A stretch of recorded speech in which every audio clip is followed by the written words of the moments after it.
এই যে দেখো সমৃদ্ধ খেতে বসেছে, আলু ভাজা, রুটি আর গুড়।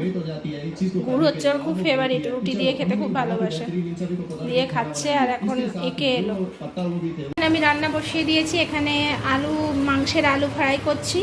এখানে পেঁয়াজ টিয়াজ সব কেটে নিয়েছি, মশলাটা এখনো বাটা হয়নি, এর মধ্যে রাখা আছে। আগে ভাতটা হয়ে যাক, ভাতটা না হলে আমি এটা বাটতে পারবো না ওখানে।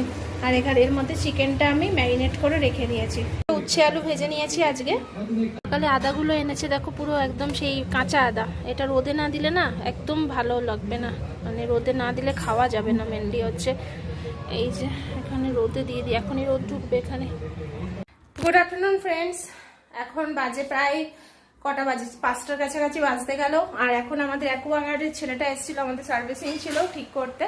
তো তার সাথে সাথে ওখানে একটা লিক হচ্ছিল, সেই লিকেজটাও ঠিক করে দিয়ে গেল, একটা নতুন বসিয়ে দিয়ে গেল। তোমাদের